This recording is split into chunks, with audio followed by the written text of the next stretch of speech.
بەناوی خودای بەخشندەی میهرەبان، ملیارەها ملیار حەمد و سەنا و سوپاس و ستایش بۆ زاتی پاچی ئەڵڵا کە خاوەنی هەموو ناز و نعمەتەکانە. درود و سەڵات و سەلام بڕژێ بەسەر گیانی پاچی پێشەوامان، نوری چاو و تازی سەرمان محەممەد المستەفا صلى الله عليه وسلم و لەسەر یار و یاوەرانی و لەسەر شوێن کەوتوانی تا ڕۆژی دوایی.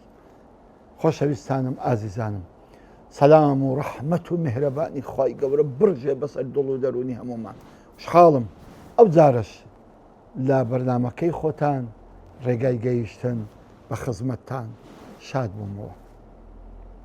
ئێمە هاتین ئێستا باسی بەشی دووەمی سەبر و ئارامگرتن دەکەین.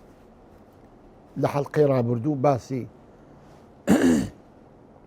فەضلەکانی سەبرمان کرد کە چەند گەورەیە، چەند پاداشی گەورەی هەیە. ئەمڕۆ کە دێن باسی پێناسەی سەبر دەکەین و پاشانی جۆرەکانیشی باز دەکەین بە ئیزنی ئەڵڵای. تەبعاً عاریفان، عولەمایان، زانایان کە باسی سەبریان کردووە بە چەند نەوع پێناسەیان کردووە، بەڵام ئەو پێناسەی کە من زۆر دڵم پێخۆشە ئەوەیە، ئەفەرمون هو الوقوف مع البلاء بحسن أدب.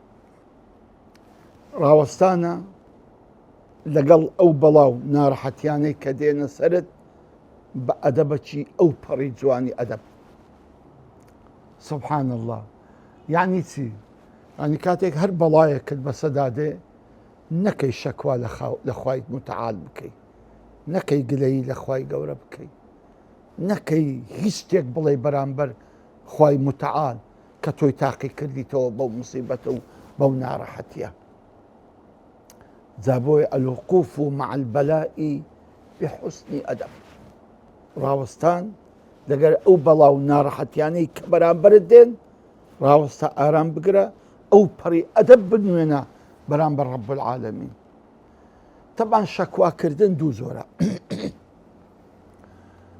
شەکوایەکەیە عەفوەن بەیانی حاڵی خۆت دەکەی بۆ خوا، باسی ئەو حاڵەتی کە تێیدای بۆ خوای باز دەکەی. ئەوە عەکس نییە لەگەر سەبر، منافی سەبر نییە، دژە سەبر نییە، خۆی سەبرە. لۆ کە توو شکایەتی خۆت لە کن خوای گەورە دەکەی، باسی خۆت لە لای خوای گەورە دەکەی. ئینەما ئەشکو بەثی وەحوزنی إلى الله. حەزرەتی یعقوب دەیفەرموو ئەمن غەم و پەژارە و ناڕەحەتی خۆم لە لای خوای گەورە باز دەکەم. بۆیە فەرمی فەصەبر جەمیل. لەگەر ئەوەی کە ئەم شکایەتی خۆم ئەبەمە لای خوای گەورە و باسی حاڵی خۆم دەکەم لە لای خوای گەورە، سەبرێکی زۆر جوانیش دەگرم. فەصەبر جەمیل. بەڕاستی سەبرێکی زۆر جوان دەگرم. ئەوە بە حوسن الئەدەبە. یان پێغەمبەری خۆمان صلی الله عليه وسلم کاتێک کە لە تائیف خەڵکی تائیف زۆر بە نامەردی جوابیان داوە و دایانە بەربەردان و ددانی مبارەکی شکاو و قاسی مبارەکی پەنجەکانی مبارەکی خوێنی لێدەهات. ئەلەو کاتەدا کە دوورکەتنەوە و لەگە زەیدی کوڕی حارثە کە چەندی فاحیشی لێ کرد، بەڵام ئەوەندە منداڵ و توار و عەبد و ئەوانە بەدووی پێغەمبەری کەتن عەلەیهی سەڵات وەسەلام، ئەو هەموو بەردەی پێکەت. سبحان الله. یعنی ئەو پێغەمبەرە نازدارە، ئەو عەزیمە، ئەو خۆشەویستەی خوای سبحان الله بدرێتە بەربەردان. یعنی لۆیە مەلائکەتی ئاسمان خۆیان ڕانەگرت، تەحەمولیان نەکرد. سبحان الله. حتا مەلیک الجیبال ئیزنی لە خوای وەرگرت، گوتی یا ڕەبی بەس محەممەد قبول بکە، ئەو دوو شاخەی تائیف پێکوە دەنێمەوە، هەر هەموو قەومەکەی لەناو دەبم. چۆن دڵیان هاتووە ددانی رسول الله صلى الله عليه وسلم بشێنن، چۆن دڵیان هاتووە قاسی مبارەکی خوێن لێ بینن. بەڵام کاتێک کە پێغەمبەری خوا عەلەیهی سەڵات وسەلام دوورکەتەوە لە خەڵکەکەی، دانیش لە بن دار سێبەرێکدا ئەو دوعای کرد، فرمي اللهم أشكو إليك ضعف قوتي وقلة حيلتي وهواني على الناس. الله، سبحان الله، لو دعاء خوشي أشكو إليك خوايا شكايتي حالي خوم بوتوك، شكايتي حالي خوم ضعيفي خوم بيد صلاتي خوم كأوانا قدر منازانن أوانا هم للاي توأكم يا ربي. زعم دعايا بوشي ويا إنسان أو هيس علاقة بصبر ونيا يعني ونيا بركابر الصبر نقر سو شكايتي خوي لكن خواي قورك نا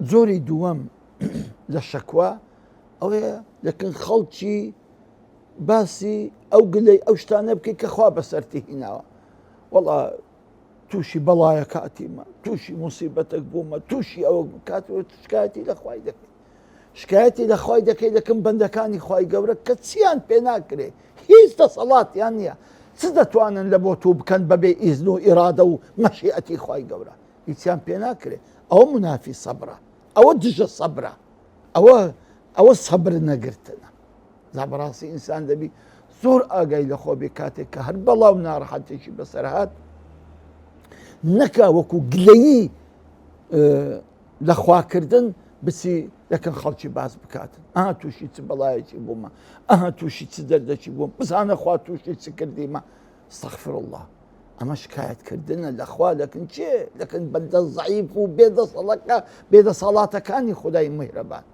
زبراسي أما بهيد زوري قبولني إنسان أما يبكاتن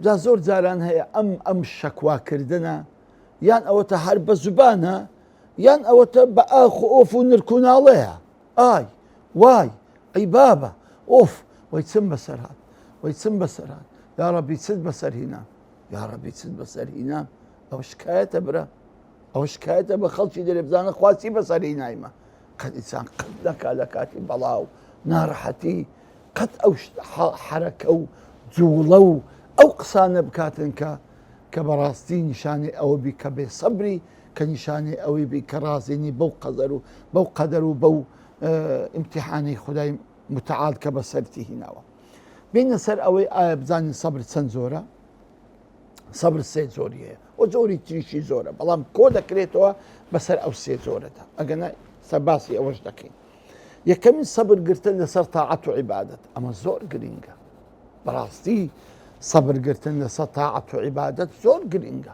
باشان صبر قرتن لسر معصية ونحن كردن باشان صبر قرتن لسر بلا ومصيبة ونارحتي صبر قرتن لسر طاعة أوي كبراستي هر طاعتك وهر برستيشي كأنزام ددي براستي أبي بصبر وبآرام بي مش كردن أكا صبر الدنبي نوجي بيس أرو برو زور بسريعي لك والله خوتي دكيتو أو نوجي هيز استفادة نابي هيز فائدة لبود نابي هم لدنيا هم لقيامت براستي نوجي فائدة دبي وخالد قبول لك كبصبر وآرام بي لسرخو فاتحة بخوينا لسرخو ركوع سوزة كعببا لسرخو بس هزاري بآرامي بلا سبحان ربي العظيم وبحمدي سبحان ربي الأعلى وبحمدي لك سبحان ربي الأعلى سبحان ربي الأعلى كاك أولنيا زابوية هركاتي كصبر انك لسر عبادة براسي أو عبادة بي أرزشو بي فائدة دبيت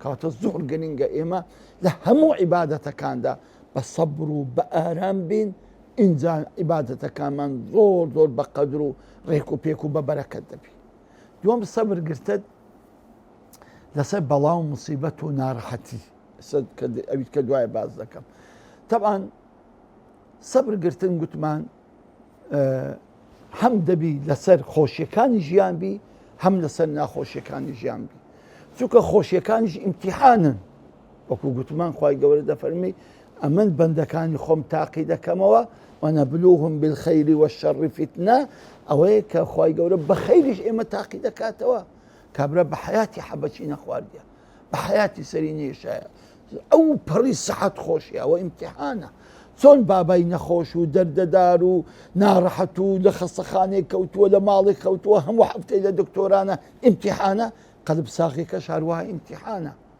كابرا دبيني براستي دا صلاتي هي حکمڕانە دەستی دەڕوا بە تەوقیعەکەی دەتوانی هەزار شت بکاتن ئەوە ئیمتیحانە. چۆن کابرای فەقیری دەربەدەری قوربەسەری لێ قەوماوی ئاوارەی سەد کێشە و ناڕەحەتی هەیە ئیمتیحانە، ئەوەش عن ئیمتیحانە ئەوەی کە دەسەڵاتەکە هەیە. کەواتە خۆشیەکانی ژیانیش هەمووی ئیمتیحانن دەبی ئاگامان لێبی و ناڕەحەتیەکانی ژیانیش هەمووی ئیمتیحانن دەبی ئاگامان لێبی. بەڵام ئەمە زیاتر چ دەکەین؟ هەر خەڵکەکەی ئاگادار دەکەینەوە لەگەڵ چی؟ لەگەڵ ناخۆشیەکانی ژیان. لەبەر چی؟ چونکە ئیمتیحانەکانی خودای گەورە زۆرێکیان لەگەر هەوا و ئارەزوەکانمان دەگونجێن، وەکی سەحەت خۆشی، وەکو هەبوونی، وەکو گەورەیی، وەکو ئیحترامگرتن، وەکو لە خۆت پیاسەی بکەی بچێ جێیان، میم ئەوانە لەگە هەوا و ئارەزوەکانت دەگونجێن. بۆیە هەست پێ ناکەی کە ئیمتیحانە، بۆیە هەست پێ ناکەی کە ئیمتیحانێکی زۆر قورسیشە. بەڵام ئەوانەی کە لەگە هەوا و ئارەزوەکانن ناگونجێن، وەکو عیبادەتکردن، وەکو خێرکردن، وەکو یارمەتیدانی فەقیر، وەکو نەخۆشی، وەکو ینی دەربەدەری، وەکو سزن، وەکو ئازار، وەکو ناڕەحەتی، وەکو قەرداری، وەکو کەس و کارمردن، ئەوانە لەگەر هەوا و ئارەزوەکانن ناگونجێن. بۆیە زۆر زیاتر پێویستە چیە؟ بەوەی کە ئاگادار بکرێەوە، سەبر بگرە، ئەرام بگرە بۆ ئەوەی ئەو ئەجر و پاداشەی خوای گەورە بۆتی داناوە نەدۆڕێنی. سوبحان الله. بزانە کەواتە هەر کاتێک ئینسان لە کاتی بەڵاو ناخۆشیدا ئەو بەڵات بە خۆشی بی چ بە ناخۆشی بی دەبی زۆر ئاگال لێبی سەبری لەسەر بگری. ئەو جارە سەبرگرتن لەسەر گوناح نەکردن کە حەزم کرد ئاخری باسی کەم کە بەڕاستی ئەمە گرینگە، بەڕاستی ئەمە گرنگە، خاستەن لە بۆ زمانێک کە وەکو ئەمێ ئەو ڕۆتێکەتین گوناح وەکو باران دەباریتن، هیچ کەسێک نییە پشتی بارانی پێنەکەوی، پشتی گوناحیشی پێنەکەوی. سبحان الله. یعنی لە ماڵت، لە جادت، لە کۆڵانت، لە بازارت، لە دائیرەت، لە شوێن ئیشت، هەر شوێنێک دەڕۆی سبحان الله پڕ گوناح بووە. ئەتوش گوناح نەکەی، خەڵکەکە گوناح لە پێشت دەکە، ئەوش هەر بەڵایەکی و ناڕەحەتیە. جا بەڕاستی ئەم گوناح نەکردنە زۆر سەبر و ئارامی دەوێت، بەڕاستی سەبری دەوێت. کاتێک کە دەتەوێت ئافرەتێکی جوان بە پێشت دادێ، بەڕاستی سەبری دەوێت کاتێک کە چاودا بگری و نەزەر نەکەی. کاتێک کە ماڵێکی حرام زۆر بە ئاسانی دەکەوتە دەستت، سەبری دەوێت کە ئەو مارە حرامە نەخۆی. کە هەموو شتێک لەو زروف و زمانی بەڕاستی زەحمەت بۆ لە بەرەوەی گوناح چوتە ناو هەموو شتێکدا، دێکەواتە سەبرگرتن لەسەر گوناح بەڕاستی زۆر گرنگە. بۆ نمونەی سەبرگرتن حەزرەتی یوسف دەیمەوە. تەبعاً حەزرەتی یوسف بەڕاستی یەکێکە لەو گەنجانەی کە خوای گەورە حفزی کرد کە تووشی تاوانی زینا نەبێتن. بەڵام وەرە با بە وردی لێک بدەینەوە چەند عامیل هەبوو، چەند هۆکار هەبوو کە حەزرەتی یوسف ئەو گوناحەی بکا، بەڵام سەبری گرت و داوای لە خوای گەورە کرد کە پشت و پەنای بێت تاکو ئەو گوناحە نەکات. عەزیزانم، تەماشا مفەسرین ڕەحمەتی خوایان لێبی کە باسی حەزرەتی یوسف دەکەن، بزانە دە خاڵ باز دەکەن، دە هۆکار هەبووە کە یوسف عەلەیهی سەڵات وەسەلام ئەو گوناحە بکە، بەڵام نەشی کرد. یەکەمین دەفەرمی گەنج بوو.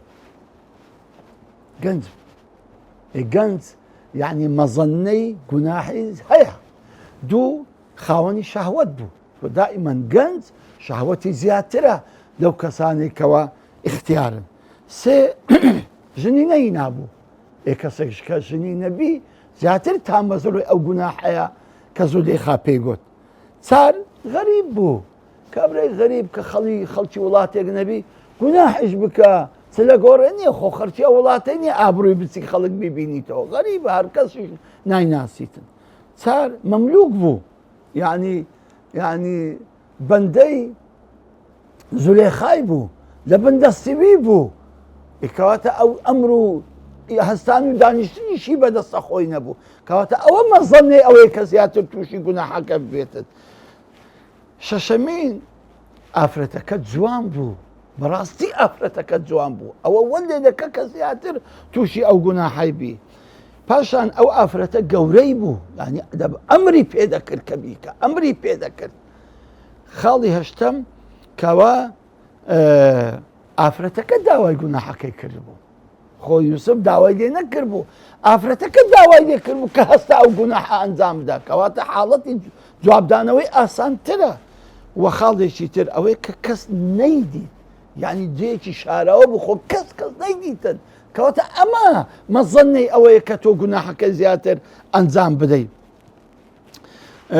دەیەمینیان دادێدی کرد بە سزن ئەگەر گوناحەکەی نەکەی يعني سبحان الله قلتي أجر أو جناحي أنزام ندي كرة سسن دكم ها أزيت ددم بلام سبحان الله أم دخاله هم دخال لعزرة يوسف كوبوا بلام لقر أوش جناحك إنك صبر وآرامي قرت براسي جنزاني إستا شبابو لاواني إسلامان براسي بيوستيان بويا كيوسفي تعامل بك نقر أوز أو زمان ده براستی خۆیان بپارێزن خۆ ئەو دەهۆکارەی کە لە بۆ عەزەتی یوسف خڕبەوە کە دەبای هەر گوناحەکە بکە بەڵام لەگەر ئەوەش ئیستیعانەی بەخوای میهرەبانی کرد و مەدەد و یارمەتی لەخوا داوا کرد و خوا هاوکاری بوو کەوە بیپارێزی و نەیکرد گوناحەکە دەبی ئێوەش خۆ ڕوبعی یوسفتان لە بۆ خڕ نەبوویتەوە نیوەی یوسفتان لەو خاڵەی لە بۆ خڕ نەبوویتەوە دێکەواتە ئێوەش بەڕاستی دەبی یوسف ئاسا خۆتان بپارێزن و دوورکەونەوە لەو هەموو گوناح و بێشەرعیەی کە ئەنجام دەدرێت و کەسێک بەڕاستی خۆی بگرێ لە گوناح لەم ڕۆژگارەدا لای خۆی گەورە زۆر گەورە ئەبێ بۆیە لە یەک لە حەدیثەکان داهاتوە ئەگەر دەرەزەشی بەقووەت نییە بەڵام زۆر موژدە بەخشە لە بۆ ئەو گەنجانەی کە شەهوەتی خۆیان دەگرن و ئاگاین لە خۆیتیان چاوی خۆیان دەگرن و خۆیان حفظ دەکەن لە هەموو گوناحێک لە حەدیثێکی قودسی دەفەرمووی أيها الشاب التارك شهوته لأجلي أنت عندي أفضل من بعض ملائكتي أي أو جنزي كشهوته آرزي خود قرتوا لبرمن كجناح نكي لشرمت بخوي لبرمن جناح بكي لترسي من جناح ناكي أو بزان التول لا من لهندق لملائكة كان قورتني سبحان الله جنزي كود زبي دروا بەڵام لەکن خی گەورە وەکو مەلائیکەتەکانە و مامەڵی مەلائیکەتانەی لە بۆ دەکاتن زە ئازیزانم گەنجانی خۆشەویستم برا عەزیزەکانم بەڕاستی ئینسان لەو زوروفەدا چەند سەبر بگرێ لەسەر گوناح نەکردن ئەوەندە لە لای خی گەورە بەرز دەبێ و مەقامی لای خی گەورە بەرزتر و عالیتر دەبی تاکو دیدار و باسێکی تر بەخوای گەورەتان دەسپێرم سەلام عەلەیکم وەڕەحمەت الله وبەرەکاته